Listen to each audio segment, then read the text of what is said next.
이제 수행을 하다 보면 이제 5가지 소위 말해서 우리가 이제 번대라 그러기도 하고 그런 이제 장애 요소에 대한 그거를 수행 중에 만나게 되는데요. 그런 이제 수행 중에 만나는 그런 장애 요소가 어떤 게 있고 이제 그걸 어떻게 극복하느냐 그런 게 이제 초점을 맞춰서 말씀을 드리려고 합니다. 지난번 시간까지 이제 이야기한 게 우리가 이제 불교에서 바른 노력이라고 하는 게 있잖아요, 그죠? 이제 바른 노력을 하게 되면 바른 노력이라는 게 뭐냐 하면 이제 한마디로 이제 이런 장애 요소를 버리는 거라고 할 수 있거든요. 그래서 이제 처음에 우리가 이제 이 바른 노력을 위해서 반드시 이제 전제되어야 될 게 뭐냐 하면 첫째는 이제 바른 견해가 있어야 되겠죠, 그죠? 올바른 견해를 가지고 시작을 해야 되고, 그 다음에 그 바른 견해를 가지고 어떤 것이 이제 우리에게 이익이 되고 어떤 것이 이제 이익이 되지 않는지를 이해를 하면 그때 이제 바른 노력이 가능한데, 이 바른 노력을 통해서 우리가 이제 버리는 내용이 이제 5가지 장애 요소다 이렇게 말할 수 있습니다. 제가 하나 이제 비유를 하나 이제 들어드리려고 하는데요. 우리가 옛날 불설 비유경이라는 경전이 있는데요. 거기에 보면 안수정등이라는 그런 비유가 있어요. 그게 이제 현장 스님이 이제 무슨 책에다 현장 스님의 정기에 거기 나와서 이제 좀 알려진 그런 내용인데, 이제 안수정등이라는 게 무슨 뜻이냐면, 안수라는 안자 이거는 뭐냐면 절벽이라는 뜻입니다. 배랑에 있는 수는 나무 숫자고요. 여러분들 절벽에 가면 이제 절벽에 이렇게 비스듬하게 있는 나무를 보면 좀 위태위태해 보이잖아요, 그죠? 그런 안수, 정등이라는 거는 정자는 우물정자입니다. 등은 등나무 등자고, 그래서 절벽 위에 나무 또는 이제 우물 안에 덩굴이라는 그게 이제 안수, 정등이라고 표현하는데요. 이게 무슨 말이냐면 이제 어떤 사람이 광야를 이렇게 걸어가는데 뒤에서 아주 사나운 코끼리가 쫓아오고 있는 거죠. 사나운 코끼리가 아시는 분들도 있을 거예요. 코끼리가 이제 쫓아오는데 그 코끼리를 피해서 막 도망가다 보니까 우물이 하나 있는 거죠. 이제 절벽에 있는 절벽 주위에 이제 우물이 하나 있어가지고 그 우물에 보니까 이렇게 등나무가 이렇게 하나 매달려 있는 거예요, 그죠? 그래서 그 등나무를 타고 이렇게 이제 내려가다 보니까 이제 코끼리를 피하기 위해서 등나무를 타고 이제 내려갔겠죠, 그죠? 내려가다 보니까 밑에는 독용이 이제 막 이렇게 보이고, 이 우물 주위에는 4마리 독사가 막 굴러다니고, 또 위에를 이렇게 붙들고 중간쯤 이제 이 줄기를 가서 보니까 이 조금 위를 보니까 거긴 또 흰지 검은지가 이 등줄기를 막 갉아먹고 있는 거예요. 그런데 그 위에 뭐가 있었냐면 이 등나무 줄기 있는 데다 보니까 그 위에 벌집이 하나 있는 거예요. 그래서 그 벌집에서 꿀이 이렇게 떨어지는데 그 꿀이 이렇게 몇 방울 떨어지고 있었어요. 그거를 혀끝에 이렇게 딱 닿는 순간에 지금 자기가 어떤 상황에 처해 있는지를 다 잊어버리고 그 꿀맛에 취해 있었다. 이런 비유가 있습니다. 여기서 이제 이 사람은 뭘 비유하는 여러분들을 비유하겠죠, 그죠? 중생들을 비유하고, 뒤에 코끼리는 뭐를 비유하느냐, 무상함을 비유를 합니다. 우리 삶이라는 게 이제 계속 태어나는 순간 여러분들은 죽음을 예약했다 이렇게 말할 수도 있잖아요, 그죠? 태어난 존재는 반드시 이제 죽음을 맞이해야 되니까, 그러니까 우리가 그걸 이제 천천히 가기 때문에 그 사실을 단지 인지하지 못할 뿐이지 사실 이제 죽음의 길로 가고 있는 거죠. 그래서 그 무상함에다 비유를 했고, 그래서 이제 도망가서 이제 이 등줄을 이걸 잡은 등나무 덩쿨은 뭐에 비유를 하냐면 여러분 목숨입니다. 목숨. 우리 수명을 이야기하는 거죠. 그 수명이 이제 수명에 매달려 있는 거죠. 우리가 밑에 있는 소경은 우리 여러분들 죽었는데 황천길을 이야기한다고 보시면 돼요. 죽음을 의미합니다. 근데 거기 독사가 이렇게 돌아다니는 건 이제 독사는 4대, 우리 몸 4대 육신이라고 그러죠? 그걸 비유를 하고. 흰지 검은지는 뭐겠어요? 흰거는 낮이고 검은지는 밤이고 이렇게 비유를 합니다. 그러니까 밤낮이 바뀌는 거를 흰지 검은지는 이제 등나무 줄기를 갉아먹는 걸로 비유를 한 거죠. 그래서 지금 이제 무상함이라는 그 코끼리가 쫓아오고 있고, 우리 목숨줄을 우리가 이제 쥐고 있는데, 거기서 밤낮이 바뀌면서 계속 그건 이제 깔아먹고 있는데, 있고, 그런 이제 우리 눈에 잘 보이진 않지만 그런 위험이 우리에게 다가오고 있는데, 우리는 이제 현재 지금 떨어지고 있는 그 달콤한 그 꿀맛을 즐기면서 자기가 처한 상황을 전혀 모른다. 이런 이제 비유가 이제 안수정등의 비유입니다. 그래서 이게 이제 우리가 살아가는 이 삶을 이제 삶의 모습을 좀 적나라하게 비유를 한 거다 이렇게 말할 수 있는데요. 그러니까 어떻게 보면 그 꿀맛이라고 하는 것이 이제 우리가 그 살아가는 삶에서 진짜 여러분들에게 막 어떤 행복을 주거나 즐거움을 주는 것은 잠깐이지만 그 맛에 취해서 그러니까 이 지금 자기가 어떤 상황에 처해 있다는 것에 대한 이해를 하지 못한다면 이건 상당히 위험하겠죠. 그죠? 뭐 그런 이해를 하고 나서 그 맛을 보는 건 별 문제가 없겠죠. 근데 그거에 대한 전혀 이해가 없이 그렇게 살아간다는 것은 상당히 위험한 요소입니다. 그리고 사람들은 그 달콤한 꿀 이거를 뭐라고 생각하냐면 행복이고 즐거움이고 나에게 아주 좋은 것이라고 생각을 하는 거죠. 그러니까 그것이 이제 행복이라고 생각하니까 지금 사실은 그거에 취해 있는 것이 상당히 위험한 것임에도 불구하고 그것을 잘 인식을 못하고 그냥 그 상황에 빠져 있게 됩니다.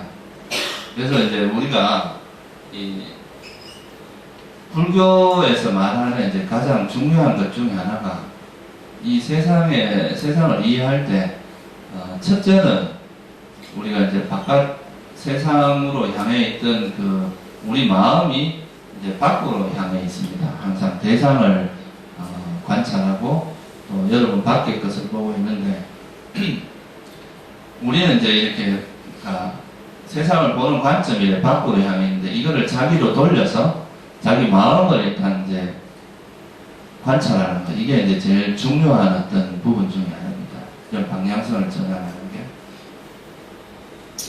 그 방향성을 전환하니까 그러니까 이제 지금은 우리가 마음이 세상을 만나고 있는데, 이 마음으로 자기 마음을 보는 것. 이게 이제 또 되게 중요한 부분입니다. 이 세상의 모든 행불행이 이 마음으로부터 비롯된다는 것을 첫째 인지를 하고, 그리고 나면 이제 이 마음이라는 것이 어떻게 해야 여러분들에게 행복이 오고 어떻게 하면 괴로움이 오는지, 이거 이제 우리 마음을 괴롭게 하는 것들이 어떤 건지 그거를 이제 명확히 하는 게 되게 중요한데, 거기에 대한 이해가 바로 이제 이 5가지 장애 요소에 대한 이해가 아주 중요한 부분에 들어갑니다.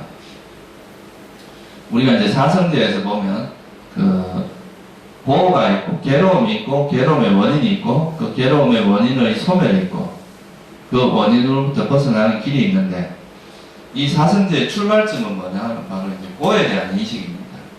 그러니까 우리 삶의 모습을 자각하는 게 이제 제일 첫 번째 시작이라고 할 수 있어요. 고에 대한 인식이 없이 어떻게 고의 소멸을 하겠냐 이 말이죠. 고에 대한 인식이 있어야 그에 대한 원인도 알고 그거로부터 벗어나는 길도 알고 그걸 소멸시킬 수가 있겠죠. 그죠? 그래서 이 고에 대한 이해, 그것이 바로 이제 우리 삶에서 아주 중요한 부분이 들어갑니다.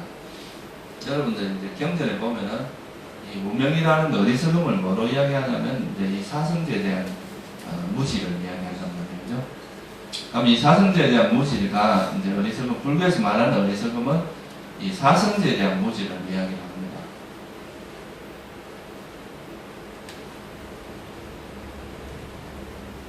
그럼 이 사성제에 대한 무지를 조금 풀어서 설명을 해보면, 결국은 그게 뭐냐면, 첫 번째가 뭐냐면, 이제, 고의 진리에 대한 무지거든요. 고의 진리에 대한 무지, 그죠? 두 번째가 고의 원인에 대한 무지. 잘못하는 거죠.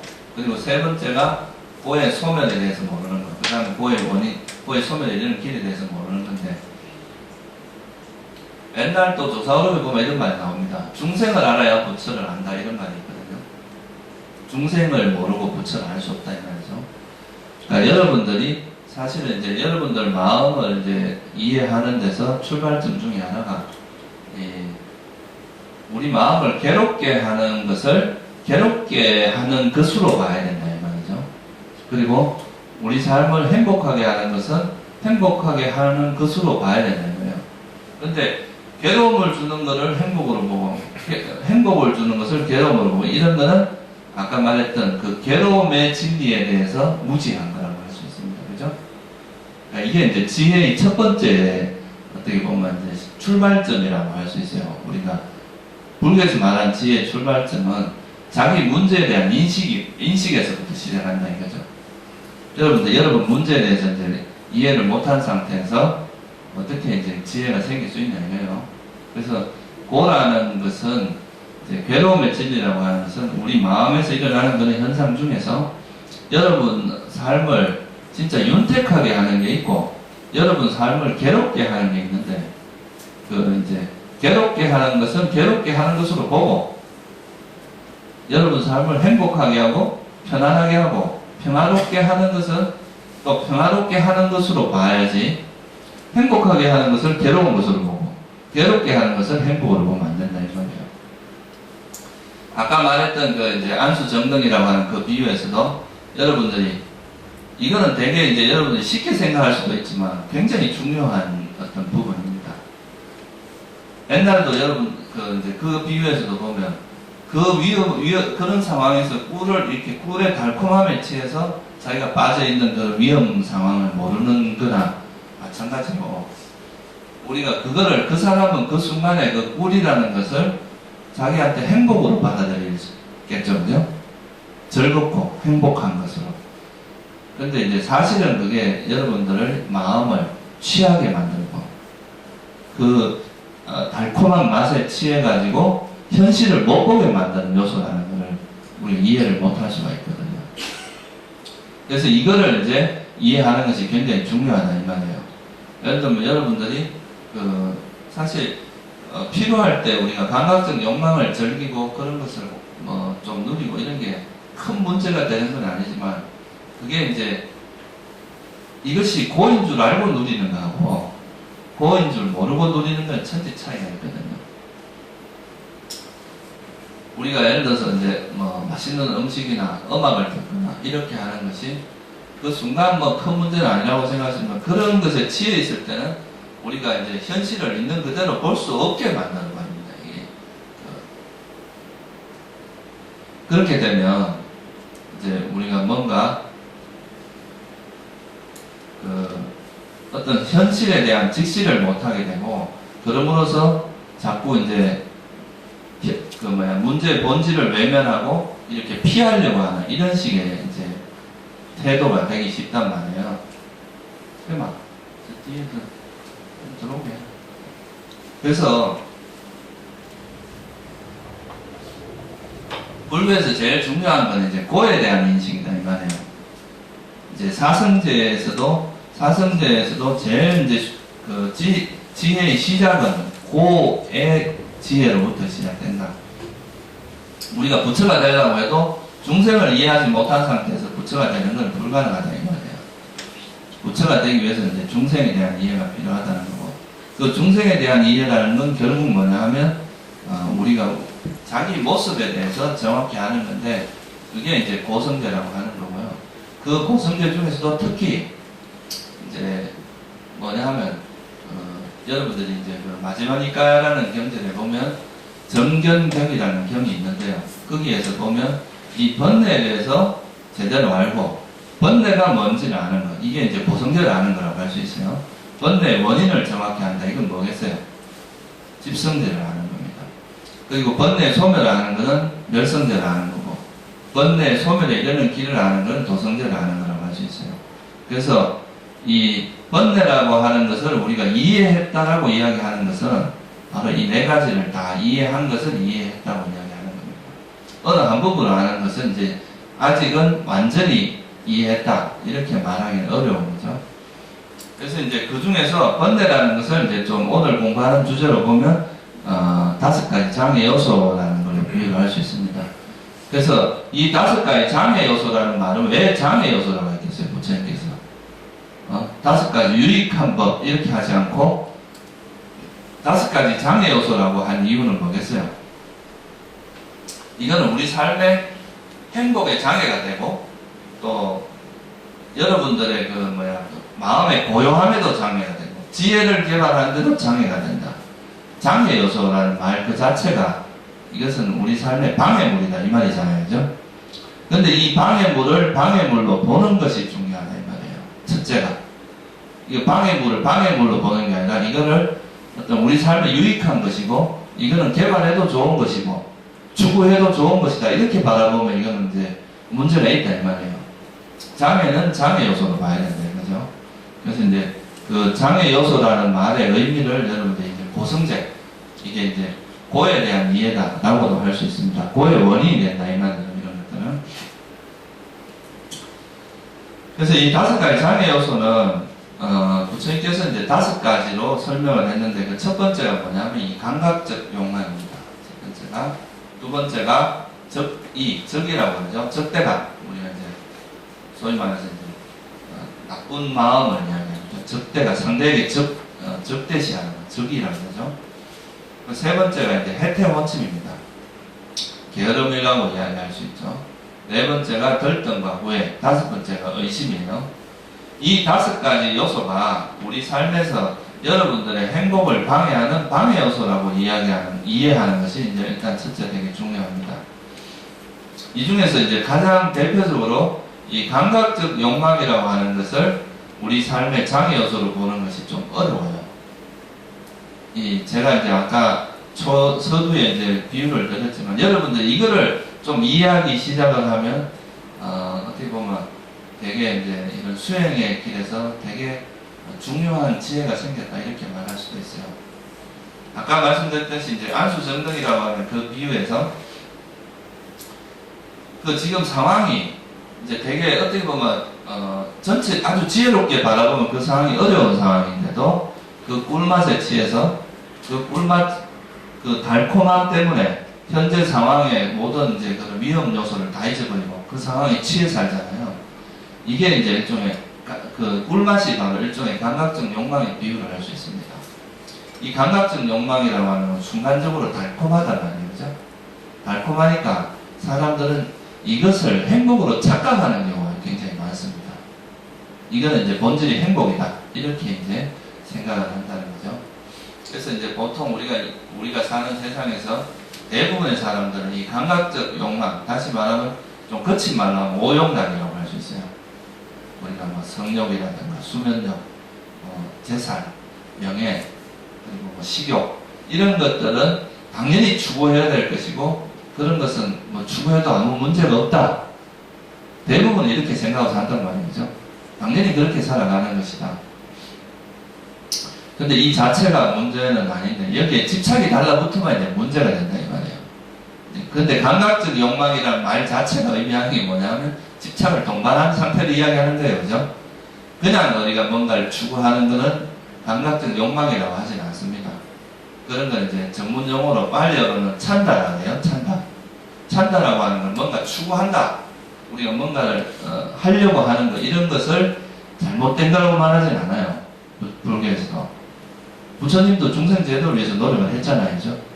뭘 하려고 하는 이 자체가 문제가 아니라 거기에 달라붙는 이 집착이 문제라는 거거든요. 끈적끈적하게 딱 달라붙어서 안 떨어지려고 하는 것.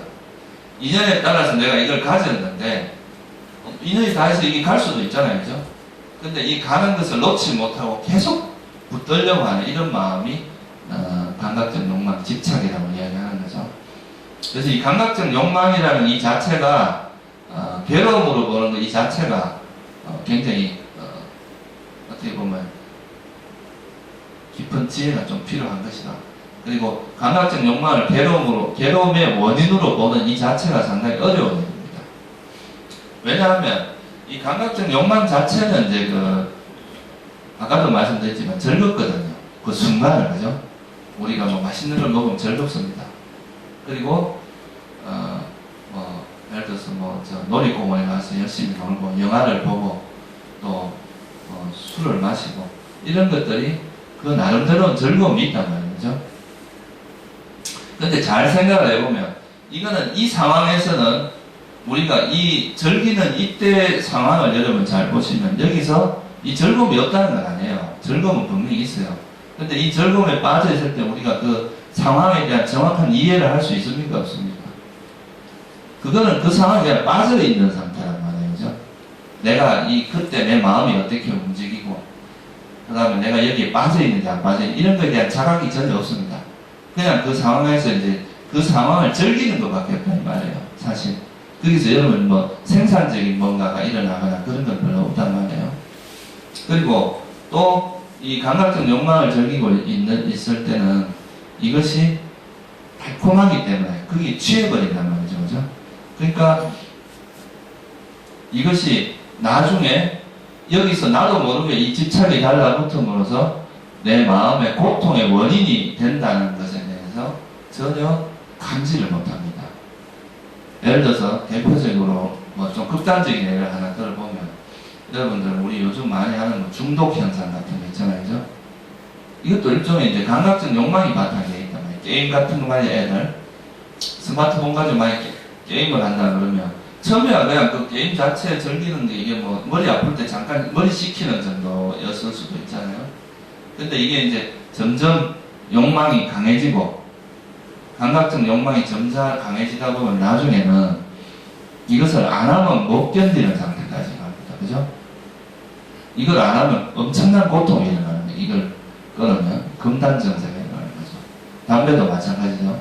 담배도 처음에는 그냥 스트레스를 풀기 위해서 했는데 나중에는 이 담배를 안 피면은 오히려 불안해지고 못 견디는 거죠. 그죠? 그래서 이 감각적 욕망이라는 이 자체가 가져오는 부작용이라고 할까? 나중에 괴로움을 유발하는 아주 결정적인 원인이 된다 이 말이에요. 감각적 욕망 때문에 사실은 화가 성냄이라고 하는 그런 게 일어나기 때문에 그래서 이 감각적 욕망이라는 것이 겉으로 보이기에는 되게 우리에게 행복을 주고 그런 것 같지만 그리고 여러분들이 또 많이 경험을 해보셨을 거예요. 막 밤새도록 놀고 떠들고 하고 집에 갈 때 되면 허합니다. 마음이 이렇게 꽉 찬 느낌이 아니라 뭔가 허전하고 뻥 뚫린 것 같고 그런 느낌을 받습니다. 그런데 여러분들이 좀 예를 들어서 어디 수련회 가가지고 아주 좀 편안하게 마음을 가라앉히고 집으로 들어가면 뭔가 마음에 꽉 찬 것 같다는 느낌이 들죠. 그죠? 이런 것이 그 감각적 욕망으로 인한 행복과 어떤 이런 감각적 욕망을 버리고 이런 수행을 함으로써 오는 이 평화, 행복의 차이점입니다. 우리가 감각적 욕망으로부터 오는 행복은 안정감을 주지는 않습니다. 그거는 불안함을 기반으로 하고 있어요. 보통 연예인들도 보면 최고의 인기를 누릴 때 모든 사람이 자기를 사랑해주고 그렇게 해요. 근데 이 사람들의 마음이 마냥 행복하지만 않거든요. 왜냐하면 이 또 행복이 이 관심이 또 언제 없어질지 모른단 말이에요. 그런 불안감, 두려움 같은 것이 항상 마음속에 있습니다. 근데 만약에 그 사람의 마음에서 이런 내가 인기나 이런 거에 대한 집착이 없다면 만약 그 사람한테 그게 사라졌을 때 오는 고통이 있겠어요, 없겠어요? 없단 말이에요, 그죠? 그러니까 그런 고통이라고 하는 것이 이런 집착이 있고 없고의 차이란 말이에요. 그래서 이 감각적 욕망이 있으면 반드시 거기에 대한 고통이 따릅니다. 집착이 있으면 그것이 이 세상에 있는 것은 항상 사라지기 마련이고 변하기 마련인 것인데 내가 어떤 현상에 대해서 집착을 하고 있으면 그게 사라지기 마련인데 사라졌을 때는 엄청난 고통이 온다 이 말이죠. 그래서 이거를 그런 거에 대한 애착 없이 이런 애착을 가지는 것이 우리 삶의 고통의 원인이라고 이해하는 것은 굉장히 중요합니다. 그래서 이 감각적 욕망이라고 하는 것이 사실은 우리에게 행복으로 보이지만 이것은 고통의 원인이고 장애 요소다. 우리 지혜를 방해하는.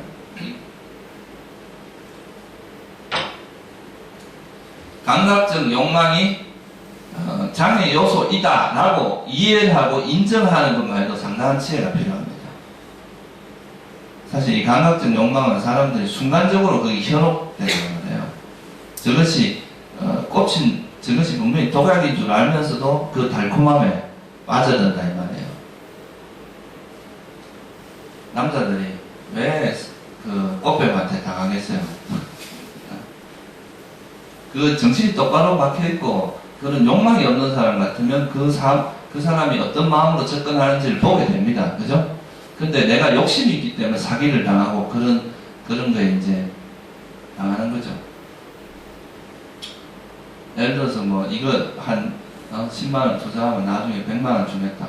그럼 자기가 하지 왜 남한테 그걸 해주겠어요? 그 정도 이익이 있는 것 같으면 왜 남한테 그걸 하라 그러겠어?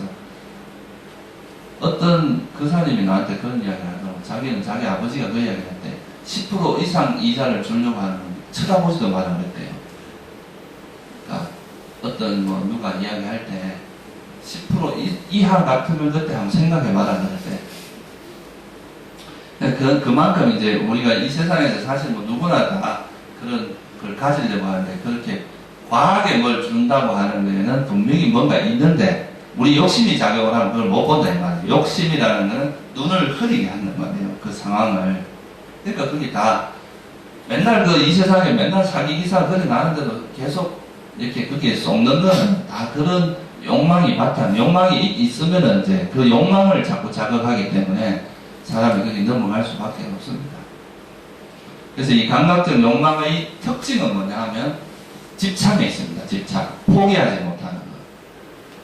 우리 인생상을 흘러가는 것임에도 불구하고 흘러가는 것에 대해서 인정을 하지 못하고 자기가 가지고 있는 그것에 대해서 꽉 붙들고 안 놓으려고 하는 게 이게 이제 집착의 본질입니다.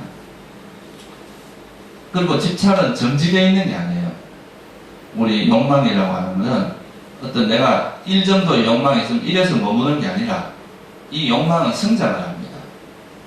이 가만히 있는 게 아니라 계속 성장을 하기 때문에 지금은 비록 사소한 거지만 이게 내버려 두면 엄청난 문제가 될 수도 있다 이 말이에요. 모든 번뇌가 다 마찬가지입니다. 이 번뇌라는 것은 생각을 반복함으로써 그 자양분이 돼요. 그게 이제 어떤 양분이 돼서 하면 할수록 이 점점 커져 나가는 게 또 특징입니다. 정지된 상태가 아니라는데 이게 활동이 하지 않는 것이 아니라 활동적인 그 자체 그 에너지가 있다 이 말이에요.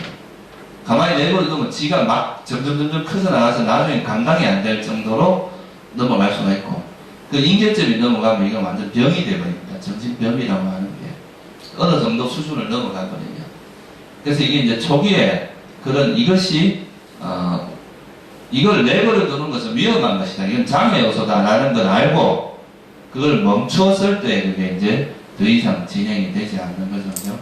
그래서 이 장애 요소가 감각적 욕망도 역시 장애 요소다 하는 것을 이해하는 것은 매우 중요합니다. 그리고 이제 이 감각적 욕망은 대체로 우리가 아름답다, 좋다라고 생각하는 데서 일어납니다. 여러분들이 아름다운 여자를 보면 남자들 대체로 쑥 빠져듭니다. 자석처럼 빠져듭니다. 자기 스스로가 이제 알지를 못해요. 이 감각적 욕망이 일어나는 것을 안다는 것 자체는 벌써 지혜가 작용한 겁니다. 근데 어리석음의 본질은 뭐냐면 자기가 어리석다는 걸 모르는 데 있어요.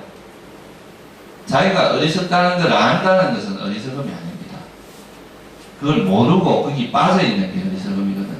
그러니까 어리석은 사람한테 가서 어리석다 그러면 절대 인정 안 합니다.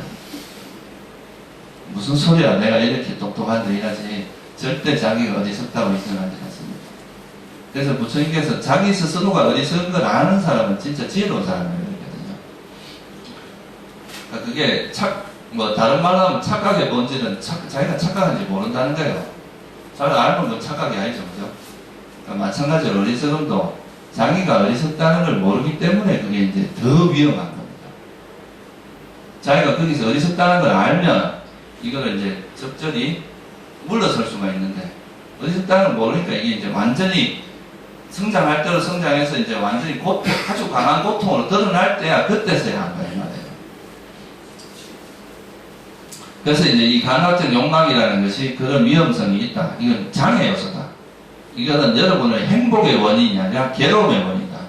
그리고 실제로 이거는 여러분들 삶에 이익이 되는 게 아니라 장기적으로 보면, 멀리 보면, 조금만 멀리 보면 괴로움의 씨앗이다 하는 것을 이해를 하는 게 되게 중요합니다. 그리고 이 감각적 욕망의 원인은 주로 아까 말했듯이 행복한 것 또는 아름다운 것에 대한 집착으로 나타난다. 뭐 명품백을 보면 우리가 가래가 일어나잖아요, 그죠? 이것이 아름답고 좋은 거라고 생각해요. 남자들은 좋은 차를 보면 좋아한단 말이에요. 그런 것들이 이제 이 대상에 대해서 아름답다 또는 행복이다 라고 생각할 때 이제 주로 일어나는데, 그래서 이 탐욕을 버리는 대표적인 방법이 이제 부정한 것으로, 아름답지 않은 것으로 보는 것이 이제 대표적인 방법이 되네요. 우리가 그 상황이 비록 현재 이건 달콤하지만 이런 내가 언제 떨어져 죽을지도 모르는 그런 이제 위험한 상황이 있다. 우리 삶은 길지도 않고 또 내가 여기서 여기에 집착을 하면 그 후에 다가올 고통을 알면 그런 걸 안 한다 이 말이에요. 만약에 사람들이 이제 담배를 피울 때는 담배도 위험하니까 피지 마라, 건강에 안 좋다 인정 안 하고 있다가 나중에 폐암이 걸리면 그때 써야 이제 후회를 하는 거예요. 벌써 그때는 많이 늦었단 말이에요. 벌써 이미 이건 그거의 과보가 성숙을 해가지고 그 과보가 성숙해서 그런 업이 성숙했을 땐 그 과보를 받아야 그게 끝난단 말이에요. 그러니까 이제 그런 상황이 되고 나서 그때서야 이게 정말 이게 괴로움이었구나, 이게 위험한 것이었구나 라고 이해를 해서 늦단 말이에요. 그러니까 번뇌도 마찬가지다 이거죠. 번뇌가 이제 익을 대로 익어서 나중에 이 번뇌가 진짜 우리 삶에 큰 고통을 만들어낼 때 그때서 이거 진짜 위험한 것이었는데 그때 내가 너무 이랬구나 그래 생각하는 것은 어리석은 때문이다, 어리석다 이거예요. 지혜로운 사람은 이런 번뇌의 위험성을 이해하고 그것이 이제 다음에 가져올 결과를 알면 미연에 방지하게 된다 이 말이죠. 그래서 이런 번뇌라는 것이 위험한 걸 이해를 하고, 아까 말했듯이 이제 이것이 우리가 그냥 감각적 욕망은 너무 아름답고 그 사물이 가지고 있는 아름답고 좋은 측면만 보지 말고 그 사물이 가지고 있는 아름답지 않은 측면도 균형을 잡아서 놔야 됩니다. 한쪽으로만 치우치면 문제가 돼요. 그렇다고 또 안 좋은 것만 자꾸 보는 거 이것도 문제가 됩니다. 이건 또 성냄을 유발시킵니다. 그렇다고 또 좋은 면만 너무 쳐다보는 거는 이건 또 감각적 욕망이 강해질 가능성이 있어요. 그래서 항상 이쪽이 너무 강하면 한쪽을 중화시켜야 되는 거죠. 그죠? 그래서 감각적 욕망이 일어난다는 것은 너무 좋은 면만 쳐다보고 그거의 장점만을 부각시켜서 바라보는 거기 때문에 이런 경우는 그걸 부정하게 보고 또 그것이 아름답지 않다 또는 괴로움의 원인이다 이런 걸 봄으로써 중화를 시키면 또 평온하게 그거에 대해서 객관적인 태도로 사물을 바라볼 수 있게 됩니다.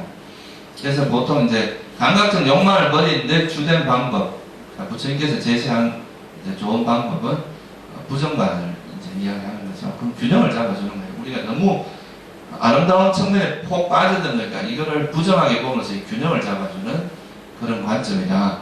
이렇게 보시면 되고요. 그러면 이 감각적 욕망을 잘 이해를 하면 성냄을 쉽게 이해가 됩니다. 그래서 이 감각적 욕망이 이제 뭐라는 걸 이해를 하고 이 원인은 이제 너무 좋게 또는 아름답게만 보는 거다. 그 반대로 부정관 이런 걸 개발함으로써 이제 감각적 욕망을 버릴 수가 있고, 이 감각적 욕망이 버려졌을 때 뭐가 있느냐면 감각적 욕망으로부터 벗어났을 때 일어나는 그 행복이 있습니다. 제가 이제 제일 많이 듣는 이야기 중에 하나가 사람들 만나서 이런 법에 대한 이야기하면 초기에 이제 제일 많이 하는 이야기 그거 뭐 그런 거 안 하고 무슨 재미로 사냐 이런 이야기 많이 합니다. 뭐 영화도 보고 뭐 맛있는 것도 먹고 이래 살아야 그 사는 재미가 있지.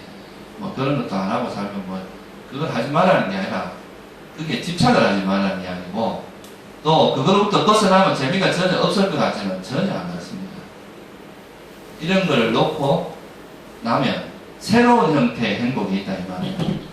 이거는 전혀 다른 형태의 행복입니다. 아까도 말했지만 감각적 욕망이라고 하는 것은 그걸 누렸을 때 어때요? 그때는 재밌지만 집에 갈 때 보면 허탈하거든요. 저도 옛날에 그 학교 다닐 때 애들하고 밤새도록 술 먹고 집에 갈 때 보면 내가 막 진짜 충만한 이런 느낌보다 뭐 했냐 진짜 뭔가 들어갈 때 허전하고 아침에 일어나면 막 머리도 아프고 여러 가지 이제 부작용이 많잖아요. 머리가 깨질 때 잘 아프고 좀 속도 쓰리죠. 근데 이제 이 수행을 하고 나서 제가 이제 학교 다닐 때 우리가 서클에서 항상 한 달에 한 번은 체화정제를 했거든요.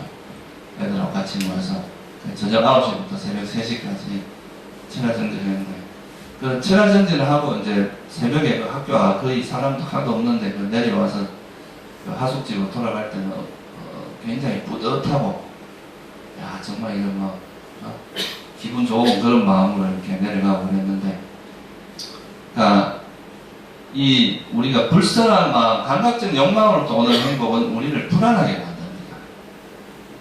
왜냐하면 이건 집착이 있기 때문에 내가 이 설사 얻었다 해도 이 얻은 것이 사라질까 봐 두려운 거예요. 또 얻지 못하면 어때요? 안 얻어지니까 그 얻으려고 막 안달복달하고 이런 게 있단 말이죠. 그래서 이 감각적 욕망 자체가 우리 마음을 이렇게 안정시켜주고 평화를 주는 형태의 행복은 아닙니다. 그렇지만 이걸로부터 벗어난 그 행복은 우리 마음에 굉장히 안정감과 편안함과 고요함 이런 것이 동반된 즐거움이 온다 이 말이에요. 그래서 이 감각적 욕망의 소멸이 괴로움이 아니라 행복이다 이거예요. 사실은 굉장한 행복을 줍니다. 여러분들 안 그러면 선생님들이 이렇게 평생을 출가생활 할 수 있을 것 같아요? 못합니다. 이게 만약에 이렇게 수행에서 재미를 못 느낀 사람들이 결국 어디로 가냐면 감각적 욕망으로 회귀를 합니다. 왜냐하면 다른 재미가 없으니까. 사람은 뭔가를 그 즐거움이 있어야 살아가거든요. 그러니까 이제 수행에서 재미를 못 느끼면 결국은 어디로 가냐면 세속인들하고 똑같이 감각적 욕망을 즐기는 거죠. 술이나 또 술이 들어가면 또 여자도 찾게 되고 이러다 보면 이제 그게 타락의 길로 가는 거예요. 근데 만약에 정말 이제 수행에서 재미를 느끼면 이런 세속적인 즐거움을 뭐 어떻게 보면 가끔 이렇게 발을 살짝 담글 수도 있어요. 그렇지만 그 담그면 위험하다는 말 때문에 깊이 담글 수가 없습니다. 그러니까 이제 번뇌가 완전히 소멸된 사람들은 아예 가까이도 안 가겠지만 맨날 라면이나 막 그런 맛도 없는 거 먹고 살다가 맛있는 거 보면 가끔 라면 생각이 나서 라면 한번 먹을 수는 있지만 그렇다고 해서 계속 라면만 먹으라고 먹겠어요. 그 맛있는 그런 영양가 있는 음식을 맨날 먹고 사는데 그런 거 비슷하다 이거죠. 그래서 이 감각적 욕망이라는 것 자체가 이거는 행복 같은 괴로움입니다. 겉으로 보이기는 행복 같아 보이지만 실제 이 본질은 괴로움이다 이거예요. 그렇지만 이 감각적 욕망으로도 벗어나면 여러분이 상상하기는 되게 괴로울 거라고 생각을 해요. 그렇지만 실제 가보면 안 그렇습니다. 이거는 여러분의 마음에 안정을 주고 평안을 주는 그런 행복이 되고요. 옛날에 어떤 스님이 그 이야기를 하더라고요. 옛날에 이제 스님들이 이렇게 되게 지금 우리 절이 풍족해진 건 한 30년 정도 됐다 합니다. 한 1, 20년 전, 제가 출가할 그때쯤만 해도 거기서 한 10년 전, 그러니까 한 30년 전이겠죠. 그때만 해도 막 해인사에서 쌀이 없어서 밥을 못 먹고 이런 일이 많았다 그래요. 이제 국립공원이 되면서 이제 입장료 수입도 들어오고 뭐 지자체하고 막 이러면서 돈이 많이 들어오게 되는데, 그러니까 그 절이 가난하고 이렇게 해도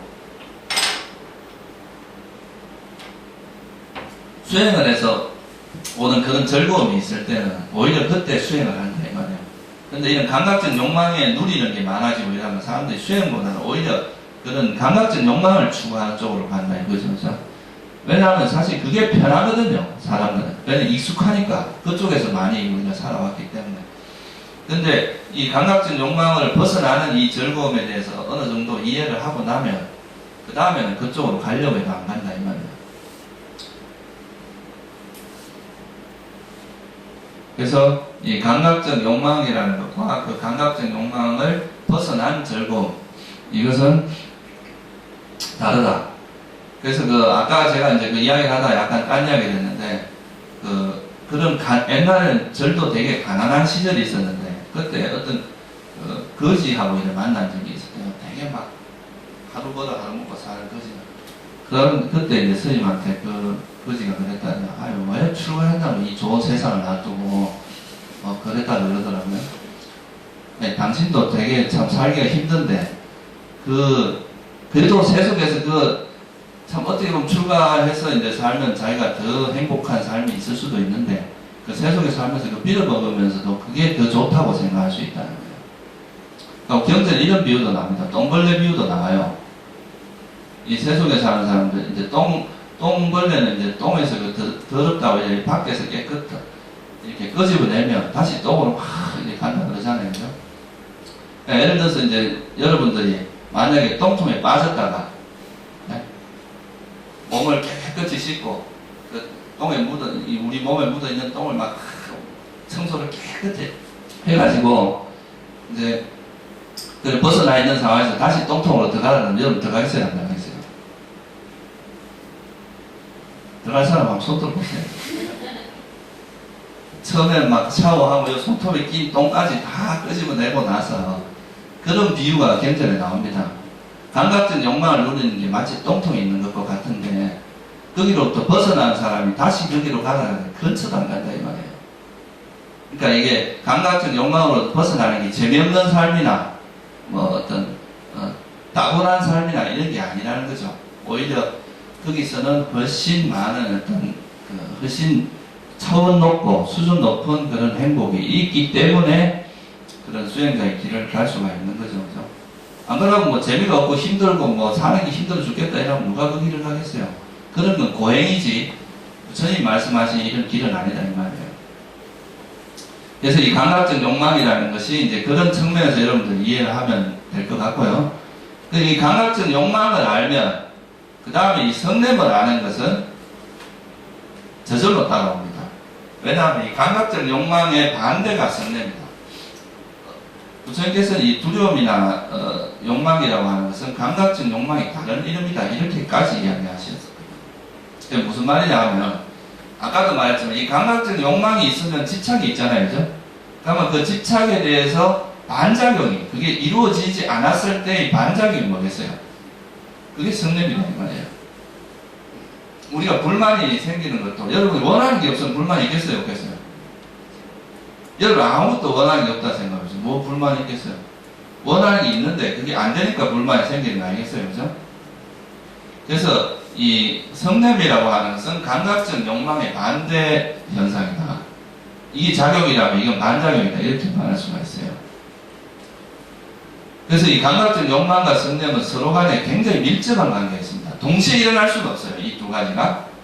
욕망과 성냄은 반대 현상이기 때문에 같이 일어날 수는 없지만 일종의 서로가 어떻게 보면 이제 밀고 당기는. 그래서 감각적 욕망이 사라지면 성냄도 사라집니다. 성냄이 사라지면 감각적 욕망도 있을 수가 없어요. 그래서 이 감각적 욕망과 성냄이라고 하는 것은 서로 반대 현상이고, 그래서 내가 원하는 것을 계속 집착하고 안 놓으려고 하는 게 이제 그 욕망이라면 성냄은 이거를 싫어하는 거죠. 그 대상을 싫어하고 버리려고 하고 사라지기를 원하는 이런 것, 싫어하는 마음, 하나는 좋아하는, 하나는 거부하고, 그 성냄은 거부하는 마음이 서로 반대 현상이죠. 그죠? 성냄의 본질은 이제 싫어하는 거죠. 그죠? 그래서 예를 들어서 어떤 사람을 보면 막 그 사람 싫으니까 막 이렇게 화가 나고 욕을 하고 적대감을 품고 이런 걸 이제 싫어하는 마음이죠. 그죠? 그래서 이런 싫어하는 마음은 일어나는 그 자체가 보통입니다. 감각적 욕망은 이 사실 진짜로 우리가 이제 고통으로 느끼는 것은 이 성냄이 일어날 때, 이때 우리가 고통을 느끼는데, 아까 말했듯이 이 감각적 욕망이 있으면 반드시 성냄이 동반되게 돼, 성냄이 일어나게 돼 있거든요. 그죠? 그러니까 사실은 이 감각적 욕망이라는 게 결국은 이 성냄의 고통의 원인이 되기 때문에 사실 본질적으로 보다라고 이야기하는 거겠죠. 그래서 이 성냄은 본질적으로 일어나는 그 자체가 고통이기 때문에 어떻게 보면 이거는 자기 그 정체성이 분명해요. 감각적 욕망은 어때요? 포장되어 있어요. 한꺼풀 이렇게 포장이 되어 있어갖고 사람들이 이거의 정체를 잘 모릅니다. 이 감각적 욕망을 행복이라고 사람들이 보통 생각을 한단 말이에요. 근데 이게 거꾸로 한번 싹 뺏겨보면 요 속에 성냄이라는 것이 들어간다. 성냄의 씨앗이 항상 있다 이 말이에요. 그래서 이 감각적 욕망이라고 하는 것은 항상 우리 고통의 씨앗이 되고, 그 실제로 고통이 일어나는 그 상태가 이 성냄, 불만족이라고 하는 성냄입니다. 이 성냄, 이건 그 자체가 되게 고통스럽고, 성이 일어나면 또 어때요? 여러분이 몇십 년간 쌓은 공덕을 한순간에 무너뜨리기도 합니다. 수십 년간, 그러니까 이제 이런, 좋은 일을 하고 이렇게 살다가도 화가 나서 어떤 사람을 만약에 죽이거나, 이렇게 하면 그 공덕이 다 사라질 수도 있잖아요. 수십 년간 친한 친구로 지내다가도 여러분 화가 나서 아주 막 상대 가슴에 비수를 꼽는 말 한마디를 해서 관계가 깨지는 경우도 있을 수 있잖아요. 그죠? 이 뭐 정치가들은 화가 나면 자기 오히려 뭐 수천 명, 수만 명을 죽이기도 하잖아요. 그죠? 전쟁을 통해서. 그래서 이게 화라는 것은 굉장히 위험하고 여러분 삶의 그 여러 가지 공덕을 한순간에 소멸시킬 수 있을 정도로 위험한 것이다. 이렇게 말할 수 있겠죠. 그래서 성냄의 본질과 감각적 욕망은 서로 반대 현상이라고 생각하시면 돼요. 그러니까 성냄은 주로 어디서 일어나냐 하면 화낼 만한 대상에 대해서 자꾸 주의를 기울이면 더 화가 납니다. 누구한테 화가 났는데 그 사람에 대해서 그 화나는 것에 대해서 반복적으로 생각을 하면 할수록 그 화는 더 커져간다 이 말이에요. 이런 경우는 아까하고 우리가 이제 감각적 욕망과 성냄은 반대 현상이기 때문에 감각적 욕망은 그 대상에서 너무 좋은 쪽만 보는 게 특징이라고 할 수 있어요. 근데 성냄은 그럼 뭘 주로 보는 거겠어요? 그 대상에 대해서. 그러니까 안 좋은 면만 자꾸 쳐다보려고 하는 거예요. 네? 화가 나면 막 남편 뭐 조금만 잘못해도 막 꼴보기 싫어 보이고 화가 나고 이제 그러면서 이제 그 화난 마음 때문에 또 안 좋은 게 더 자꾸 보이는 거예요. 그러니까 그래 되면 나중에는 상대의 장점보다는 결점만 자꾸 찾으려고 한다는 거죠. 그죠? 그러면 화는 자꾸 더 커져갑니다. 멈추는 게 아니고, 그죠? 그래서 이럴 때는 이 중화제가 있어요. 이 중화제가 뭐냐 하면 그러니까 이걸 자애로 봐야 됩니다. 좋은 면을 보려고 해야 된다 이 말이에요. 상대의 장점이나 좋은 면을 보려고 노력을 하면 그거는 이제 그런 성냄을 중화시켜주는 중화제 역할을 할 수 있다 이 말이에요. 그래서 이 성냄을 극복하는 수행은 자애수행을 부처님께서 말씀하신 겁니다. 그 원인이 상대를 막 안 좋은 쪽으로 자꾸 보려고 하는 게 성냄이기 때문에 그거에 좋은 쪽으로 자꾸 보게 만드는 거죠. 인식을 전환하게 만들어주는 겁니다. 그러면 그 마음이 중화가 돼서 그 사람에 대해서 오히려 이제 그 화가 식을 수 있는 그런 계기가 되는 거죠. 또 좀 더 깊이 있는 지혜로 보면은 법이라고 하는 것이 내 마음대로 되는 게 아니에요. 내가 짓고 내가 받는 거기 때문에 상대가 화를 냈다고 해서 그 화에 대해서 나도 같이 화로 반응을 하면 나도 똑같은 사람이 된다 이 말이에요. 그렇죠? 그죠? 그러니까 상대는 화로서 나한테 대처를 하더라도 나는 자애로서 대처를 하면 그 사람은 뭐 어떻게든 화를 내는 건 그 사람 몫인데 나는 거기에 대해서 화를 안 내고 자애로서 대처를 하면 나한테는 이익이 있잖아요. 그죠? 내 마음도 일단 첫째 내 마음이 즐겁고 안 괴롭고 이익도 있고 그래서 이제 이런 것도 화를 버리는 원인이 됩니다. 그래서 화의 원인은 이제 상대의 안 좋은 면을 많이 보려고 하는 건데, 그거의 장점을 보는 것은 화를 버리는 원인이 돼요. 그리고 이제 여러분들이 좀 더 깊은 수행을 하게 되면, 이제 화를 내려고 해도 화를 낼 만한 대상이 없다는 걸 알게 되면 실체가 없으니까, 우리 삶이라는 게. 그래서 이제 그렇게 보면 이제 화 자체가 소멸되는 그런 이제 지혜까지도 이룰 수 있습니다. 그런 이제 감각적 욕망도 마찬가지겠죠, 그죠? 그렇게 해서 이제 화를 극복해보면, 화를 버리고 이 자애의 마음을 이렇게 보면 그것이 얼마나 편하고 여러분이 행복하다는 걸 알게 돼요. 남을 미워하는 것만큼 에너지 소모가 많은 게 없거든요. 엄청 에너지 소모가 많습니다. 잠도 못 자고 막 마음을 끓여야 되죠. 그 미워하는 그 자체가 엄청난 에너지 소모가 돼요, 그죠? 다들 경험해보셔서 아실 거예요. 에너지 소모가 엄청납니다. 잠도 못 자죠. 스트레스 막 가슴은 답답해지지. 온갖 그 고통을 받게 돼요. 근데 그 마음을 이렇게 탁 놓고 나면 얼마나 편안한지 모릅니다. 여러분이 이제 미워하는 마음이 많을수록 여러분이 만나는 인간관계가 좁아져요. 보기 싫은 놈은 많아지고, 처음에는 이제 한 100명이 있으면 한 50명은 좋아하고 50명은 싫어했는데, 가다 보면 이제 점점 좋아하는 사람이 늘어나진 않아요. 화가 많은 사람들은. 갈수록 이제 싫어하는 사람은 자꾸 늘어나고 좋아하는 사람은 자꾸 줄어듭니다. 그럼 나중에 이 사람은 저래서 싫고 저 사람은 이래서 싫고 막 나중에 아무도 없어. 자기가 좋아하는 사람이 하나도 없는 거예요. 다 미워하는 사람 천지라, 세상에 보면. 그런 경험 있으실 거예요. 근데 이 마음을 서서히 놓기, 누구라도 관계, 그 사람을 좋아하고 싫어하는 마음 없이 그냥 현재 만나는 그 순간에 편안하게 대하다 보면 나중에 누굴 만나도 편안한 관계가 됩니다. 인간관계가. 근데 화가 많을수록 이제 그런 인간의 폭이 점점 좁아지거든요. 그래서 이 화라는 것을 버림으로써 우리가 이제 사는 게 되게 편해집니다. 화가 많은 사람들은 일단은 자기 자신도 괴롭지만 옆에 있는 사람들이 같이 있어보면 똑같이 같아요. 소위 말해서 무슨 말 한마디만 탁툭 쏘고 이제 막 옆에서 이렇게 까칠한 이야기를 하고 이러니까 옆에 있는 사람이 불편하거든요. 그러니까 이제 어쩔 수 없이 같이 있는 경우는 같이 있지만 웬만하면 그 사람 피하려고 하겠죠. 다른 사람도. 그러다 보면 이제 인간관계가 되게 어려워집니다. 그런 경우는.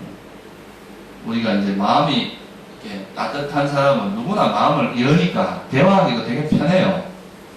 근데 이런 성격이 좀 까칠한 사람들은 일단 사람을 만나면 그 상대가 긴장을 합니다. 그죠?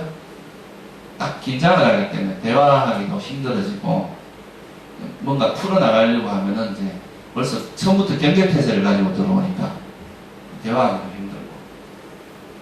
그래서 이런 화를 극복하는 것은 이제 화를 극복하고 이런 자애심을 일으키는 것은 굉장히 큰 이익이 있고 그게 이제 진짜 행복의 길이다 이 말이죠.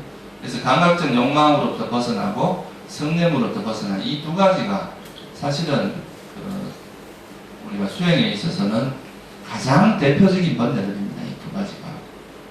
이 두 가지가 사실은 여러분들을 계속 마음을 이렇게 흥분하게 만들었다가 또 우울하게 만들었다가 또 흥분했다 우울했다 이게 반복되고 마음이 안정되지 않고 항상 막 들뜨고 막 이렇게 하게 만드는 그런 모든 원인이 감각적 욕망과 이 성냄이거든요. 그래서 이 두 가지를 일어나지 않게 하는 것이 바로 이제 우리가 여러분들이 하는 수행이다 이 말이에요. 평상시에 어떤 사물을 볼 때 좋아하고 싫어하는 마음 없이 사물을 바라볼 수 있으면 이게 객관적인 태도가 됩니다. 그죠? 아주 균형 잡히고 객관적이고 이렇게 된 상태가 바로 소위 말하는 사띠, 알아차림이 있는 상태다 이 말이에요. 이게 있어야 그래 되거든요. 그래서 이 장애 요소에서 대표적인 것은 감각적 욕망과 성냄이다. 여러분들이 이 책을 한번 펴보시면 260페이지 한번 보세요.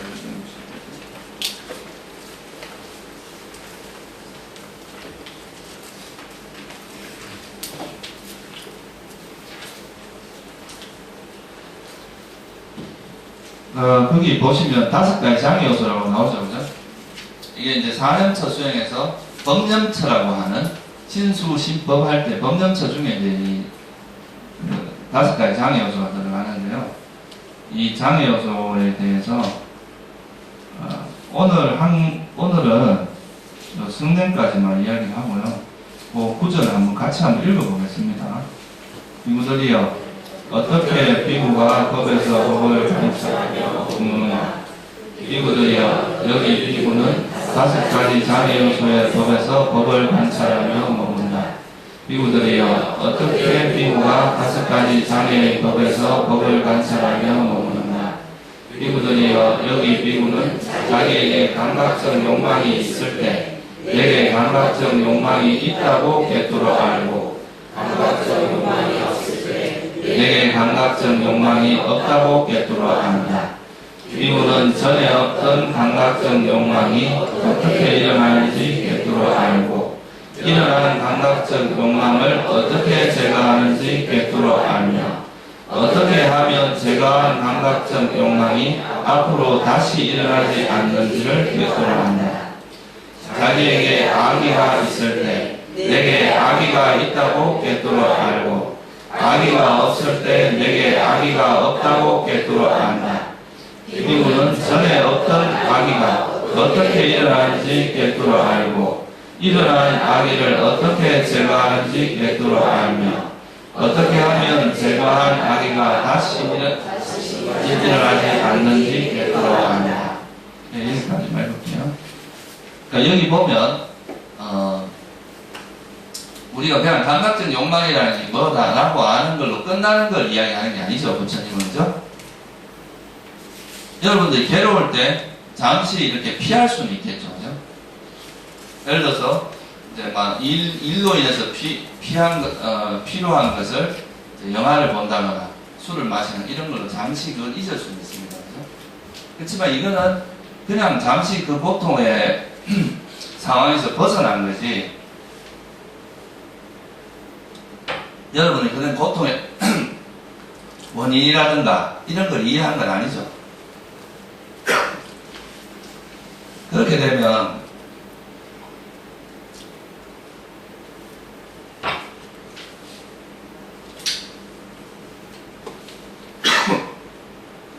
다음에 똑같은 상황이 발생해도 똑같은 문제가 반복됩니다. 여러분들이 왜 끊임없이 똑같은 문제가 또 일어나고 또 일어나고, 그죠? 근데 부처님이 말씀하신 건 어때요? 감각적 욕망을 알고 그것이 왜 일어나는지도 알고 어떻게 하면 버리는지도 알고 또 어떻게 하면 이미 버려진 번뇌가 다시 일어나지 않는지도 아는, 이게 이제 불교에서 말하는 지혜입니다. 이건 근원적으로 해결하는 거죠. 그죠? 근데 우리가 이제 일반적으로 그냥 위안을 받고 위로를 받고 이런 것들은 일시적으로 효과는 있어요. 그냥 분명히. 그죠? 여러분 당장 힘들 때는 그런 위안이 중요하다 이 말이에요. 그렇지만 부처님께서 여러분에게 전달하려고 했던 건 거기서 머무르기보다는 한 걸음 더 나아가는 거예요. 그 문제를 위안받고 위로를 받는다는 것은 여러분이 그 문제의 본질을 피할 수가 있습니다. 그죠? 직면하지 않는다 이 말이에요. 그 문제를 그냥 남한테 위로받고 싶고, 그렇지만 그 문제를 직면해서 그 문제가 왜 일어나고 어떻게 하면 버릴 수 있고 어떻게 하면 다시 안 일어나는지 이런 거에 대한 사유, 바른 사유를 하면은 여러분 지혜가 정장을 해서 나중에 아주 이제 지혜로운 사람이 될 수가 있는데, 그렇지 않고 이제 그냥 어떤 적당한 위로를 받고 위안을 받는 것에서 끝나면은 여러분들의 지혜의 한계가 뚜렷합니다. 그거는 성장을 안 합니다. 지혜가. 그래서 불교에서 말하는 이런 좀 근원적인 치유책이고 일반적인 우리가 사회에서 말하는 뭐 힐링이니 뭐 이런 것들은 좀 어떤 면에서 일시적으로 지금 여러분이 고통받고 있는 것을 좀 공감해주고 위로해주고 이런 수준에서 크게 벗어나지는 못해요. 그게 나는 잘못됐다는 게 아니라 거기서 머물지 말라는 거예요. 여러분 그래서 수행하는 사람들이니까 거기서 한 걸음 더 나아가서 그 문제의 본질을 이해하고 그거를 자기 삶에 적용할 수 있는 그런 걸로 나아가야 된다 이 말이죠. 그러기 위해서는 이제 이게 그냥 이론으로 끝나는 게 아니라 아까도 보면 나한테 감각적 욕망이 일어나면 안다. 안다는 것은 이 감각적 욕망이 일어나는 걸 안다는 것은 뭘 의미하냐? 이 고성제를 아는 겁니다. 다시 말하면 지혜가 작용한다 이 말이에요. 근데 모른다. 일어나도 일어나는 것도 모른다. 이건 뭐겠어요? 여러분이 무명 속에 산다 이 말이에요. 어리석음이 그 모르는 것 자체가 어리석음이다 이 말이에요. 그럼 이 어리석음에 젖어 산다는 것은 상당히 위험하다고 할 수 있겠죠, 그죠? 그래서 자기가 이런 감각적 욕망이 자기 마음에서 일어날 때 그 마음에서 일어나는 것을 아는 것, 이것도 지혜의 역할이다 이 말이에요. 그리고 여기서 한 건 더 나가면 이 이제 그런 감각적 욕망의 원인이라든가 버리는 거 어떻게 하면 안 일어나는지 이런 것까지 이해를 하게 된다. 그거는 이제 여러분 차차 수행하면서 깊어지는 과정이고, 일단은 여러분들이 이 장애 요소가 일어났을 때 장애 요소가 일어나는 걸 알아야 됩니다. 그러려면 어떻게 되겠어요? 자기 마음을 봐야 되겠죠, 그죠? 대상에만 가 있지 말고 우리 마음은 항상 밖으로 향해져 있는데 그 마음을 아는, 이 바깥의 어떤 대상을 아는 이 마음을 지켜보는, 소위 말해서 지켜보는 마음도 동반돼야 된다 이 말이에요. 지금까지 여러분 마음이 세상을 바라봤는데 이제는 이 마음을 바라보는 마음으로서 자기 마음을 보는 이 훈련도 있어야 이걸 알 수 있습니다. 여러분 지금까지 세상은 세상 구경은 많이 했지만 자기 마음을 구경해야 돼. 마음을 알아야 된다 이 말이에요. 자기 마음을 지켜보고 그것을 이제 이해하는, 마음을 공부하는, 이게 이제 불교에서 말하는 마음 공부입니다. 여러분이 밖으로만 향해 있으면 그거는 바람직하지 않아요. 불교에서 우리 대표적인 화두 중에 뭐가 있어요? 이목고라는 화두가 있죠, 그죠? 걸어가면 걸어가고, 추우면 춥다 하고, 더우면 덥다 하는 이놈이 먹고, 그걸 하는 게 이목고 화두잖아요. 그 이목고라는 거 그게 뭐냐 하면 결국은 여러분들이 지금 이거는 이 화두도 자기 마음으로 돌려주는 겁니다. 밖으로 향해 있는 이 마음을, 그죠? 근데 지금 너는 춥다, 덥다 이렇게 빠져 있는데 그 춥다, 덥다 하고 그걸 실제로 하는 그 놈이 뭔가를 찾으라는 거죠. 그죠?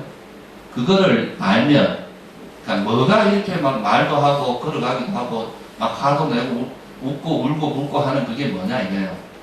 그러니까 거기에 대한 관심, 그걸 이제 초기 불교적으로 이야기하면 마음이 무엇인가라는 걸 여러분 이해를 해야 됩니다.